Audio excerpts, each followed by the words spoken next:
बारे में पता लगे कि असल में मोल्दोवा में क्या, मोल्दोवा पूरे का पूरा मोल्दोवा पे उसकी हुकूमत है, लेकिन या मोल्दोवा के अलावा मोल्दोवा के कुछ पार्ट्स में सेपरेटिस्ट भी हैं। मैं आप लोगों को एक चीज़ दिखाना चाहता हूँ, एक मैप दिखाना चाहता हूँ। ये मैप देखिएगा गौर से। Okay, here we go. ये मोल्दोवा है और ये यूक्रेन है। मैं बड़ा मैप दिखाता हूँ ताकि आपको थोड़ा सा समझ आए कि मोल्दोवा है कहाँ पे इस टाइम।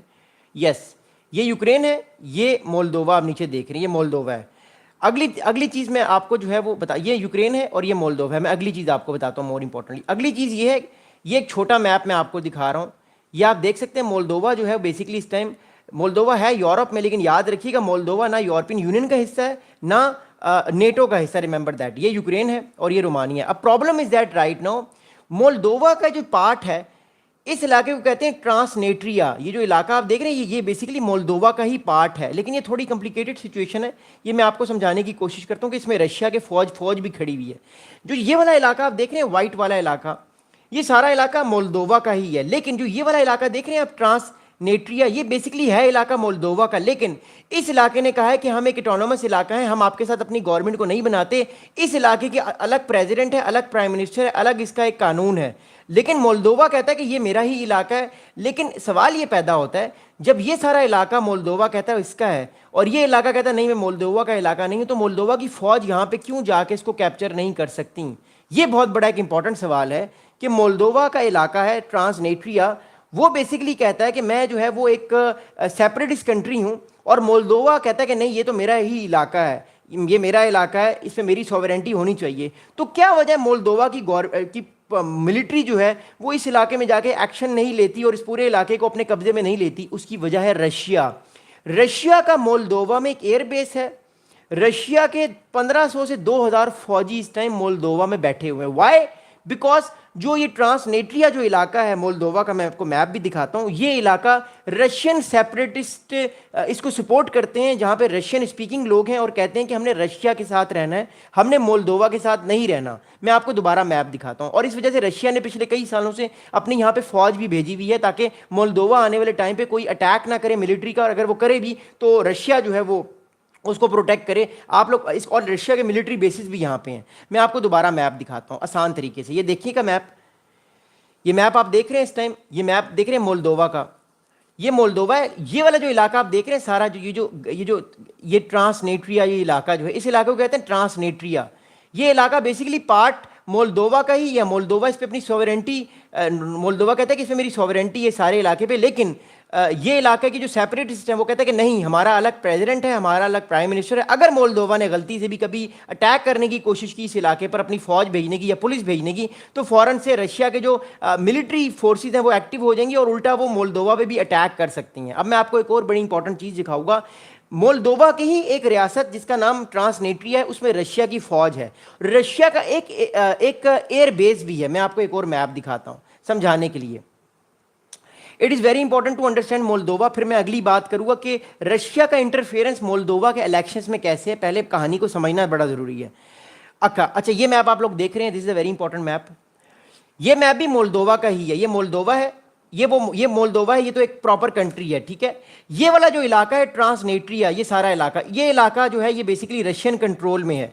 यहाँ पे रशियन सेपरेटिस्ट हैं, वो कहते हैं कि हमने मोल्दोवा के साथ नहीं रहना, हमारी इनसे 16 आने का बैर है, हमारी इनसे लड़ाई है, हम जो है वो अपनी गवर्नमेंट बनाएंगे, इसलिए इनका अपना प्रेसिडेंट है, अपना प्राइम मिनिस्टर है। और ये देखें आगे यूक्रेन है। इस सारे इलाके में इस टाइम यूक्रेन रशिया की जंग हो रही है। ये वाला सारा इलाका रशिया ने कैप्चर किया हुआ है। अभी रशिया की जो फौज है, यूक्रेन रशिया वॉर के बाद रशिया की फौज इस इलाके तक फैली हुई है। अब बात यह याद रखिएगा, रशिया की ऑलरेडी 1500 से 2000 फौजी पिछले कई सालों से इस ट्रांसनेट्रिया इलाके में हैं। रशिया ये क्लेम करता है कि उसने ये फौज इसलिए भेजी है ताकि पीस रहे, ताकि मोल्दोवंस और ट्रांसनेट्रिया के दरमियान कोई लड़ाई ना हो, ताकि पीस रहे। लेकिन आप ये देख रहे हैं एयर बेस, ये रशिया का एयर बेस है। यहाँ पे रशिया की फौज बैठी हुई है इस एयर बेस में। कल को अगर मिसाल के तौर पर मोल्दोवा कोई अटैक करता है तो रशिया की एयर फोर्स उड़ के इन इलाकों पे अटैक करेगी। इसको कहते हैं ट्रांसपोर्ट एयरफील्ड। इसका नाम क्या है मैं आपको ये रिमूव करके दोबारा बताता हूं। ये इलाका रशिया के इन्फ्लुएंस में, और ये जो एयरफील्ड आप देख रहे हैं इस एयरफील्ड का नाम है ट्रैसपोल एयरफील्ड, ये ट्रैसपोल एयरफील्ड जो है ये रशिया के इन्फ्लुएंस में है। यहाँ पे रशिया के फाइटर जेट्स होते हैं और रशिया चेक कर रहा होता है कि अगर मोल्दोवा जो है आने वाले टाइम पे इस इलाके पर अगर मोल्दोवा कोई अटैक करने की कोशिश करेगा या यही सारे इलाके पर अपनी सॉवरेंटी बनाने की कोशिश करेगा या नेटो की कोशिश करेगा इस इलाके को ले ले, तो रशिया भी एक तरह से आप कह सकते हैं इस सारे इलाके को कैप्चर दोबारा से कर सकते हैं। तो इट शोज कि how much powerful is Russia is right now. अच्छा, आप लोग अपने कमेंट्स भी करते रहे, मैं आपके सवालात के जवाब भी साथ साथ दूंगा। अब याद रखिएगा, यूरोप में इस टाइम कौन से कंट्रीज हैं क्रिटिकली जिनको खतरा है कि आने वाले टाइम पे जिस तरह रशिया ने यूक्रेन पे हमला करके उसको कैप्चर किया, यूरोप में आने वाले टाइम पे कौन से और कंट्रीज हैं जिनको ये डर है कि अगला निशाना वो हो सकते हैं। मैं आपको एक और मैप दिखाता हूं, फिर मैं आपको मोल्दोवा की इंपॉर्टेंस की बात बताऊंगा। इसको देखिएगा दोबारा से, इस मैप को दोबारा देखिएगा। इस टाइम जिन कंट्रीज को खतरा है कि रशिया आने वाले टाइम पे उनको कैप्चर कर सकता है, उसमें पहला कंट्री जो है वो लैथविया है, ऊपर एस्टोनिया है और लिथुआनिया है, ये 3 कंट्रीज हैं। और चौथा इंपॉर्टेंट कंट्री है मोल्दोवा। कहा जाता है या हमें एक चीज़ समझ आ रही है कि आने वाले टाइम पे मोल्दोवा के ऊपर भी अटैक करके रशिया जो है वो इसको कैप्चर कर लेगा। बिकॉज देखिए, ये क्रेमलिन है, ये क्राइमिया है, इसको ऑलरेडी 2014 में रशिया ने कैप्चर किया हुआ है अपने ग्रीन लाइट ऑपरेशन से, ग्रीन लिटिल मैन ऑपरेशन से, जिसको सनजू स्ट्रेटजी भी कहते हैं कि फाइट कैप्चर विदाउट फाइटिंग। अगली बात याद रखिएगा, रशिया आने वाले टाइम पे अपनी फौज यहां भी भेज सकता है क्योंकि उसका ब्लैक सी में रशिया की बहुत बड़ी इन्वॉल्वमेंट है और इस इलाके को कैप्चर भी कर सकता है। हालांकि नेटो की भी इन्वॉल्वमेंट है, लेकिन Russia can do anything. Russia already इस तरह की चीज़ों में माहिर है। अब अगली बात सुनिएगा और बड़े गौर से सुनिएगा और अंडरस्टैंड करने की कोशिश कीजिएगा।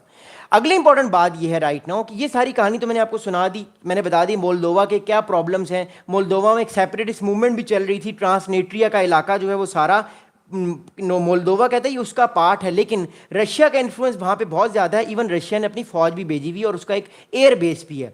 अब अगली कहानी सुनिएगा, अगली बात सुनिएगा जो इंपॉर्टेंट है। पहले आपको मैप्स दिखा के एक चीज समझानी थी, अब अगली बात सुनिएगा, अपने कमेंट्स भी कीजिएगा। अब हुआ यह है कि मोल्दोवा में 2 दिन पहले हुए हैं इलेक्शंस। मोल्दोवा में इस टाइम जो गवर्नमेंट है वो है pro European union government, pro Europe pro American government बैठी हुई है मोल्दोवा के अंदर। वो रशिया के साथ अपने ताल्लुकात को बेहतर नहीं करना चाहती। याद रहे, मोल्दोवा की पॉपुलेशन 2.5 मिलियन है, सिर्फ 25 लाख लोग, only 2.5 million people live in Moldova. 25 lakh लोग रहते हैं मोल्दोवा में सिर्फ ओनली। अब अगली बात गौर से सुनिएगा। अब मोल्दोवा में रिसेंटली हुए इलेक्शंस और मोल्दोवा में प्रो अमेरिकन गवर्नमेंट जो है या प्रो यूरोपियन या प्रो नेटो गवर्नमेंट जो है वो इलेक्शंस जीत चुकी है। अब वो ये इल्ज़ाम लगा रही थी, जो गवर्नमेंट थी वो ये इल्ज़ाम लगा रही थी इलेक्शन से पहले और इवन इलेक्शंस के बाद कि रशिया ने बहुत सारे साइबर अटैक्स किए हैं, इलेक्ट्रॉनिक वॉरफेयर से खेला है। इवन जो जहाँ पे थंब लगा के आप लोगों ने वोटिंग की होगी, वोटिंग में आजकल इलेक्ट्रॉनिक सिस्टम आ गया है, इलेक्ट्रॉनिक सिस्टम में भी उन्होंने साइबर अटैक्स करके मैनिपुलेट करने की कोशिश की है लोगों को। अब असल बात सुनिएगा, बात हुई क्या है। The pro European party of Moldovan president Maya Sandhu is heading for a clear victory and new majority in the parliament in elections seen as a critical for her country future path to the European Union। अब Moldova क्या कहता है? Moldova कहता है कि मुझे Russia के साथ नहीं रहना, रशिया मुझे तंग करता है, बुली करता है, मुझे रहना है यूरोपियन यूनियन के साथ और मुझे जाना है नेटो में, क्योंकि मोल्दोवा को खतरा है। बाल्टिक स्टेट्स के बाद सबसे ज्यादा खतरा किस कंट्री को है कि रशिया उसको इन्वेड कर सकता है यूक्रेन की तरह, वो मोल्दोवा है। तो मोल्दोवा चाहता है कि वो एक तरह से यूरोपियन यूनियन और नेटो में चला जाए। अब इलेक्शंस कौन जीता है? ये वाले रिसेंटली ये प्रो अमेरिकन या प्रो यूरोपियन यूनियन गवर्नमेंट जीती है और एंटी रशियन गवर्नमेंट जो है ये इलेक्शंस जीती है राइट नाउ। अब ये गवर्नमेंट, इस गवर्नमेंट को हेड कौन करनी थी? प्रेसिडेंट माया संधू। इनकी उम्र आई थिंक ये 54 या 52 ईयर्स की हैं। शी इज अ फीमेल और ये पहले भी प्रेसिडेंट थी, ये दोबारा प्रेसिडेंट बनी है। She becomes the president again, multiple time ये प्रेसिडेंट बन चुकी हैं, ये दोबारा प्रेसिडेंट बनी है। अब बात इंपॉर्टेंटली ये है कि मोल्दोवन प्रेसिडेंट सांधू ने ये इल्जाम लगाया, she had warned of massive Russian interference after voting. अब रशिया पर इल्जाम लग रहा है कि रशिया ने अटैक्स किए, साइबर अटैक्स किए हैं, फेसबुक की फेक आईडीज बनाई हैं, ट्विटर के फेक अकाउंट्स बना के डिस इन्फॉर्मेशन या मिस इन्फॉर्मेशन फैलाने की कोशिश की है मोल्दोवा के लोगों में, ताकि वो वोट जो है वो जिसको डालना, वो प्रो रशियन पार्टीज को वोट डालें। अब आपको इस बारे में पता होगा कि यूरोप के अंदर एक नया फिनोमेना आने लगा है कि यूरोप के अंदर प्रो रशियन पार्टीज भी इलेक्शन लड़ती हैं जो रशिया के बात को मानती हैं, और रशिया या तो उनको पैसे देता है या तो रशिया उनके इंटरेस्ट का ख्याल रखता है। तो ये पार्टीज भी जब जारी बात जहाँ पे नोट मिलता है वहाँ पे भी बेनिफिट लिया जाता है, तो ये पार्टीज नोट लेती हैं रशिया से और फिर रशिया के नैरेटिव की बात मानने की कोशिश करती हैं, और मोल्दोवा में भी यही हुआ है। अब अगली बात सुनिएगा। अब अगली बात यह है राइट नाउ कि 3 लोगों को गिरफ्तार किया गया है, 3 लोगों को इस शुबे में गिरफ्तार किया गया है कि इन 3-4 लोगों ने जो है वो मोल्दोवन इलेक्शंस के अंदर रशिया के बिहाफ पे, क्रेमलिन के बिहाफ पे साइबर अटैक्स किए हैं, फेक आईडीज बनाई हैं, और प्रॉपर एक सेल था उनका, उन्होंने मोल्दोवा के इलेक्शंस के अंदर एक तरह से प्रो रशियन सेंटीमेंट को डालने की कोशिश